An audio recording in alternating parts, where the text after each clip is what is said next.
Hey, what's up? It's just Nick, WBLS, and as you can see, I have a phenomenal singer, songwriter, award-winning actress. Cynthia Erivo is here. Hello. Hi, how are you? I'm good. Thank you for coming. I appreciate you sitting on the couch, honey. Yes, indeed. Thank you. It can get deep on the couch, so we don't have to get too deep. That's fine for me. Congratulations on all your success. Thank you. And your new project is here, Yes. I Forgive You. Yes, yes. Now, I went to the album listening session, and I was angry and I was triggered, and I'm going to tell you why. Go on. Because Yeah. I feel like forgiveness is one of the highest forms of self-mastery, and I have been working on that for years, Yeah. right? It's like the one, because it's tied into so many different emotions. Yeah, very much so. And I haven't figured out how to perfect that yet. And I was like, I feel like I kept hearing the words in conversations like, you just need to forgive, you got to forgive. And I was like, that's so much easier said than done. Absolutely. So what is the inspiration for this project and the title? That very thing, that we find it hard to do. And I knew that just as people, we struggle with giving it to ourselves and giving it to other people, and sometimes you need someone else to say it, to give you the permission to say it, to give you the permission to hear it, to experience it, to actually act on it, you know? And so I had experienced a bunch of different things, and my life has been not perfect, and there are things that I have been through and things I've put others through, and this album sort of was the culmination of a bunch of those different things, and I wanted to be able to release some of it for myself and for other people. But I also knew that if you name something, I forgive you, even if you're not necessarily feeling it in that moment, you have to say it. You have said it now a couple times, right? Even though you're working on it. This is giving you a way to at least broach the words themselves, just to say them. To start the process. Yeah, that's right. I love it. Yeah. I love it. It's so powerful. Thank you. I was very emotional listening, and I will get into that because there was one song that I was like, oh my God, she knows me. But it's so relatable because we all have dealt with something that was painful that we would need to forgive in. And so I feel like it's almost like a little guide on how to get there. Yeah. So, that's right.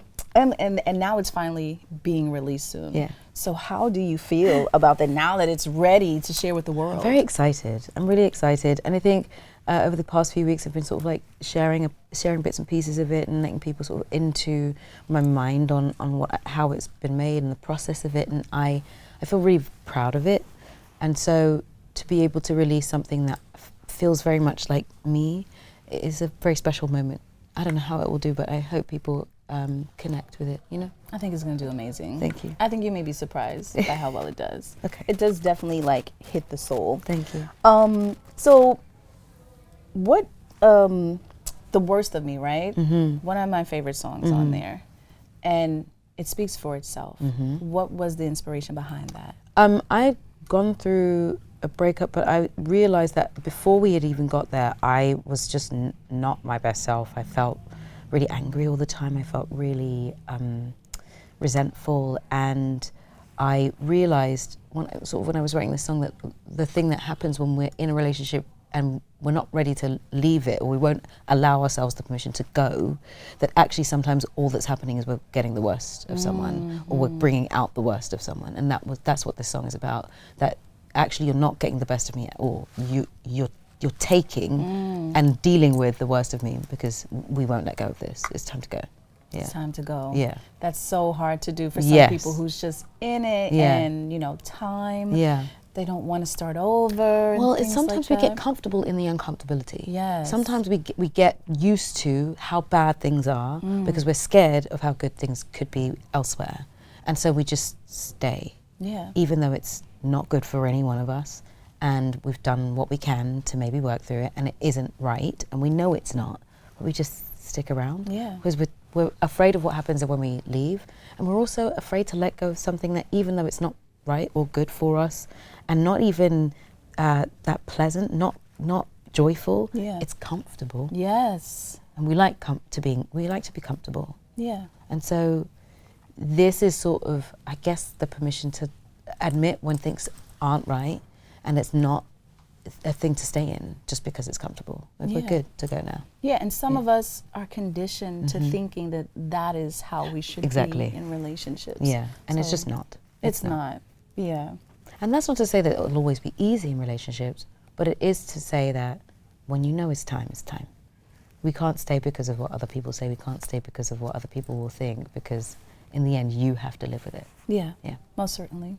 The album, it's split up in like 4 different parts, right? You have the breakup, something new, deepening a connection, and then acceptance. Yeah. Is that what you would say? Yeah, that's right. That's pretty. I think you're one of the only people that's like gotten what those sections are about, and that's why I thought when I looked at the order of things, because I was very particular about what song goes where and how, and the order of even in the sections how you listen to it and how it sonically sort of like takes you through to the end, that you've received the message of forgiveness over the course of the album. Yeah. Yes. Yeah. Yes. And then I Choose Me. Yeah. Is that I Choose Love, yeah. I Choose Love. Yeah. To me, I had to I thought about it as I Choose Me, right? Even as I Choose That's Love. So sweet. I love that. It's that was the one that almost got me. So I'm sitting there and I'm just like, keep it together, girl. This is a great project.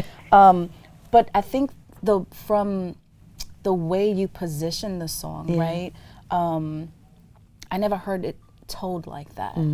Right? Because people get hurt in relationships, and sometimes you'll be looked at as the villain. That's right. But you have to do what's necessary for you. Yeah. Absolutely, for your happiness, for your and to create the opportunity to receive the thing that you're meant to receive, like to get the thing you're meant to. If it, and sometimes you have to be okay with being. A friend of mine said this to me. You have to be okay with being the villain in someone's story occasionally. It's okay. Because maybe they need that. Yeah. But you need something other than that. You need more. So if it means in order to have more, you have to be the villain in someone's story, that's okay. Be that. Yeah. Yeah. And I'd do it again. Yeah. That was my I'll do it again. favorite line of that. Yeah. So what is one of your favorite songs off this project, or is there something that's resonating right now? I love She Said, just because it's so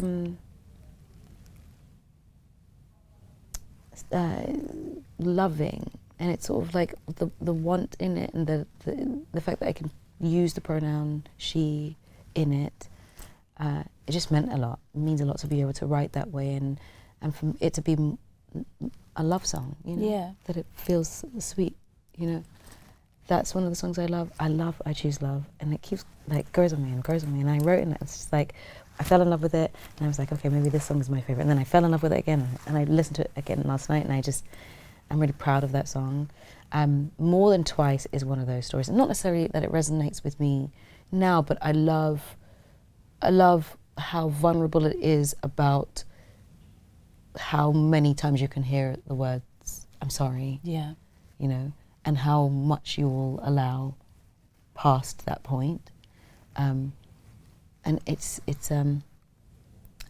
love what it becomes, that in the end it's sort of a real release. It's the wailing, it's the sort of the ululating, and the real release, and the letting go of what was, and that it almost feels like a cry. Yes. And I love it because it let me try something different with my voice, and just find a different place for it, find a different resonance for it. Yes. That was one of my favorite songs too. Yeah. And the wailing, is that African culture? Yes. I would say it sort of comes from I wouldn't say Eritrean, but we have it in ours as well, in Nigerian culture. There's some places, some of different cultures have it, but it is very much an African sound. Yeah. Did you have any epiphanies when that moment happened, and you just realized oh, my voice is soaring in a different way?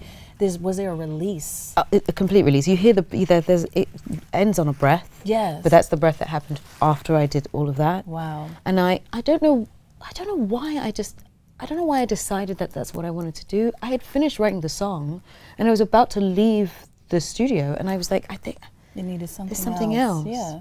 And I went in, and that's what came out. And I just kept going until the end of the music, and think it's one of the most powerful parts of the song. I think so, because it's the culmination of everything. It's really like shaking off and letting go of something, and a real release for me. And it felt like that when I was doing it. Yeah. I've listened to some of your other projects as well, and I love them all. I noticed that in the interludes, it's just your voice as the instrument. That's right. Yeah. So, what made you channel into that? That was the inspiration for it in the first place. You know, I knew that I wanted to do a vocal-focused album. I knew that I wanted to use my voice as much as I possibly could, but almost like the instrument. Yes. And I think the purest way to use the voice is on its own, and use it for its layering, for the sounds you can make. And that was the best way to explore how to do that. And I think one of the first things we did was Why, a version of a song called Why, and that is just all vocal. And I just wanted to figure out how I could use the voice to create the instruments around it. So when you hear it, it almost sounds like there's a sort of a cello in the background, but it's not. It's just it's a drone that is my voice. And I think I just wanted to put as much of me in it as possible. And it's all the way through all the other songs, but the other songs have instrumentation. It's beautiful on them. But that's how I began each of the songs, with a vocal pad and creating the sound that the song would live on, which meant that each of these songs are deeply personal, because you get me in all the voice that you can find. Any kind of part of myself, vocally, musically, is on this album. Did you have these melodies in your head already, and you just kind of like laid it out with the producer? You mean the vocal pads? Yeah. No, I did it on the fly. All on the fly. On the that fly. Is so I would like amazing. find an idea. I would start the idea, and that one sort of main idea would then like bear fruit for the next idea. So I would have, and I would just keep going until there was nothing left. That's crazy. And then I would write the melody over that. Wow. And then to see how it all came together and just flows. It's amazing what we can do. Yeah, I mean, I didn't even know that. I guess I knew I love harmony, and I know how to do harmony, but I just didn't know that was what was going to happen. I didn't know that would be the process, that I would do something and then I would hear the next line as I was finishing a line, and then I would do that line and hear the next line. So sometimes it would get very noisy in my head, and then all of a sudden there'd be silence, and I'd be like, okay, we're done now. Wow. Yeah. I love that. Thank you for sharing that process. Yeah. I love it. You have perfect pitch? I think I have relative pitch. I don't have perfect pitch. I've heard you whistle before. It sounds like perfect pitch to me. Just a little bit. I mean, I studied in college. I studied music, classical music. Yeah. So I can tell, because I'm always flat. Like, that's my thing. I'm flat. Okay, I'm not sharp, I'm flat. But like, just to hear like you, it just sounds like you have perfect pitch, and it comes together when you're doing your background vocals, which was mainly you, right? That's all me. There's only one other speaking voice and one other singing voice on this album. Kevin Garrett is on a song called Holy Refrain, and every other song, all the backing vocals, all the vocal pads, that's all me. Yes. Yeah. And then one of your last tracks, I heard you share the story at the event. Can you share that with everyone? Yeah, Grace. So there was a wonderful young lady who had asked to see Wicked just before we were sort of like on the road to do the press of it all, and we had a phone call and someone had asked if it was okay to share the movie, and we were like, of course, please do. And when she watched the movie, she sent a video to sort of tell us what she thought of it, how she felt about it, what she liked, the characters, all of those things. And I sent her a video back to say thank you. And so she sent a little bit of video back, and then I sent a little video back, and her family ended up saying, but basically these videos bring her a lot of joy. So I said, well, if that's what's bringing her joy, why don't we, if we can get on a FaceTime, I'm happy to sort of take some time out and just sit with her, and she can talk to me in real life. And they said, well, that's great. She would sleep a lot because she was tired, and then this one day she was awake, and her family called, her auntie called me and asked if I wanted to FaceTime, if I could take some time to FaceTime. And I said yes. I happened to be on the way to the studio. So I took some time out of the studio, sat outside, and I was talking to her, and we talked for 20 minutes, which is unheard of because she was asleep a lot of the time, and would be very tired, and a lot of that energy was just spent. So 20 minutes is like 2 hours, 3 hours. Yeah. And so we were speaking for a long time, and I just thought how vivacious she was, how sort of like there and present, and really like astute she was. She just like knew what she wanted, and she was really funny, and when we finished the conversation, I went back inside and I thought, I think I want to write about the goodbyes that come too soon sometimes, but actually leave us with something good because of who they are, because of what they are, and because of what we gain from them. And as I started writing it, Grace was sort of on my mind, and the song ended up being called Grace because that's her name. But I also love the sentiment of grace. Yes. To give someone grace, to be allowed to accept grace, to teach grace, to do something with grace. You know, I just thought it was a really special sentiment. And then that voice at the end of Grace is hers. It was taken from the video that she sent me at the very beginning, and I loved it because of the words she said. She says, "Cynthia, I feel you, I love everything you did, and I love you." And I just thought, for someone else to hear that on like the worst of days, it's just a good thing to hear. Yes. Because it comes with so much innocence and honesty that I thought it was just the perfect way to put the full stop on the album. Yes. Like that's after you've gone through all of that journey, that the last thing you hear is "I love you" and you did good. You know? A beautiful way to tie it in. Yeah. And even like you said with the title Grace, because you have to give grace in order to forgive. To forgive. That's right. So I mean, that was like perfect. Chef's kiss. Yeah. Like, it just comes together. It's amazing. I want to ask you, speaking of Wicked. Yeah. Congratulations on that. Okay. My niece loves it. Of course, everybody's waiting for part 2. Yes. It seemed like it took a while to record that. We shot that over 9 months, but it was elongated because we had a strike in the middle. That's and so we came back. So we started shooting it in 2022.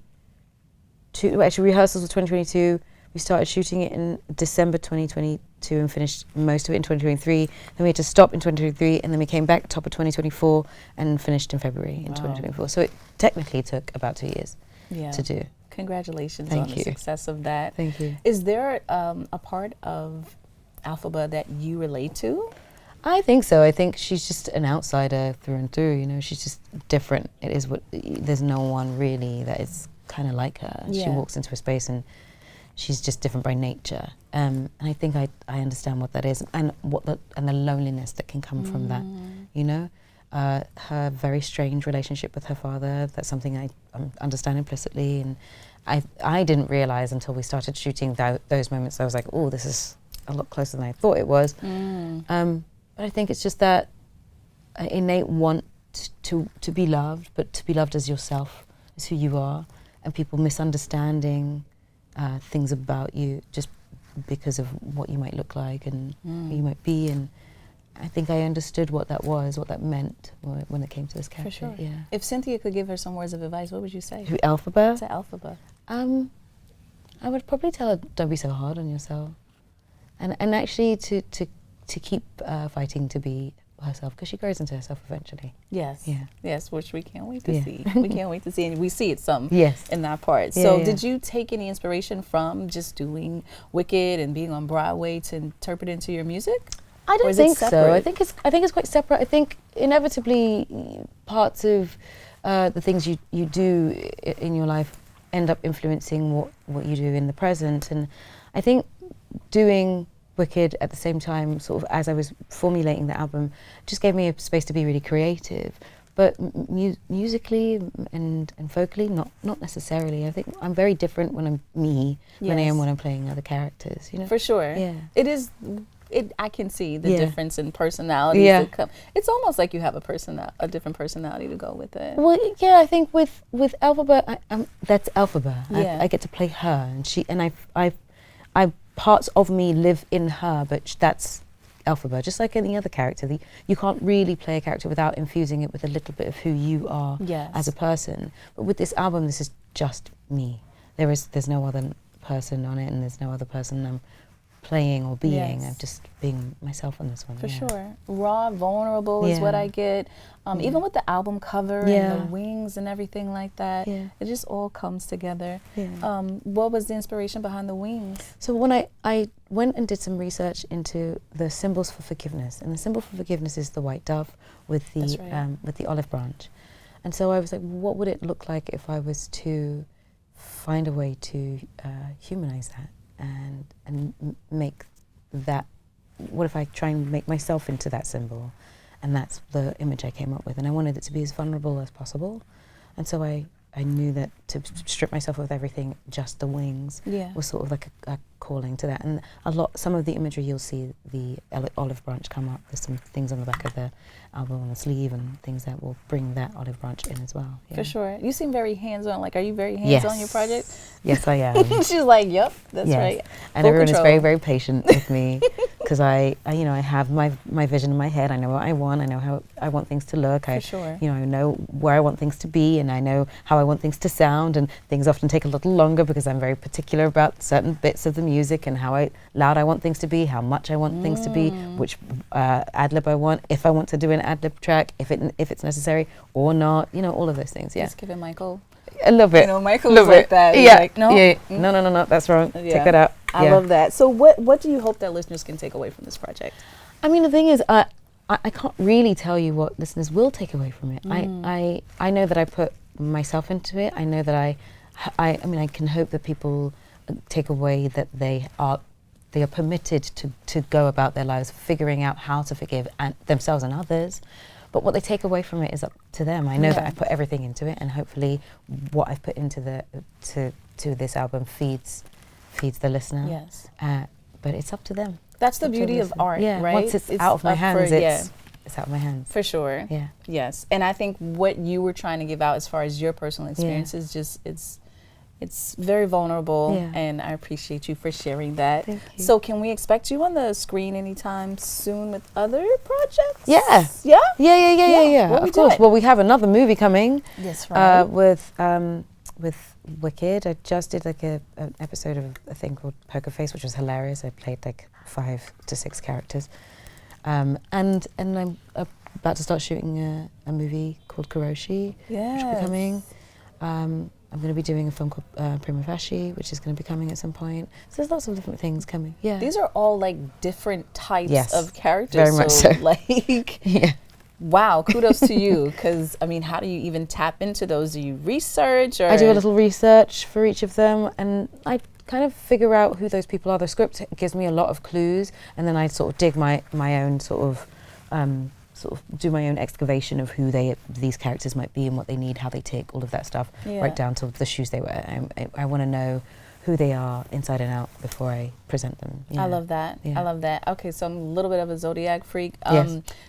Are you a water sign? I am not. What's your sign? I'm an earth sign, a Capricorn. Capricorn. Yes. Oh, okay. Shout out to the Capricorns, workaholics. Yeah. Dedicated. Yeah. Woo, baby. Yeah. Y'all don't play no games. We really don't. Yeah. That's the Capricorn sense. came out whilst I was making this album, very much so, because I was very like when, where, how, what, who, and how many, if, I don't know, no, yes, all of those things. I was very much hands-on that way, yeah. And I've been working like a crazy person since, yeah. So what do you do to relax? How does Cynthia take time for herself? I'm very good at being on my own. So when at the end of the night, I'm very good at just like the lights go down. I will put on some TV or not, and I like silence sometimes. I have a tea with me at all times. I just kind of like chill out. I take myself to see shows. I go and see. Wow. Yeah, I will take myself to dinner by myself. And like I'm good. That's Capricorn energy. Yeah. I'm good to go on vacations by yourself. Absolutely. Yep. I'm not mad at it. Paris on my own, fantastic. I'll just wander the streets and be by myself. Yeah. That's awesome. That's awesome. See, I'm the opposite. I'm Sag, and so I like to have like people around and stuff like that. But I did that recently. I challenged myself. Yeah. And I went to Niagara Falls, and it was the most peaceful, I'm telling you, breathtaking thing I've ever done. Because you have to sort of center and focus when you're on your own. Yes. It forces you to do that. Yes. Though. But some people don't know how to silence the noise. No, some of but them also like the noise. a lot of people are afraid of the noise. When you don't have a lot of people around, when there's loads of people around, you can have the noise of other people, which quietens the noise in your head and in your mind. Yeah. But when you're on your own, you only have that, and sometimes that can be very, very loud. But I think I've grown to just be very welcoming of whatever's in my mind, and I take my time to process it, and it will pass when it needs to pass, and I'll work through it when I need to work through it. but I can't hear it if I'm surrounded by people all the time. So I have to take the time to be by myself. That's a word. Yeah. That's a word. I hope somebody got the gems from that, because we can all take a note from it. Cynthia, you have been awesome. I appreciate you for stopping by so much. Please go check out the project I Forgive You, coming out. Yes, June 6th. June 6th. Yes, yes. Thank you so much. Thank you. And thank you all for watching. It's BLS.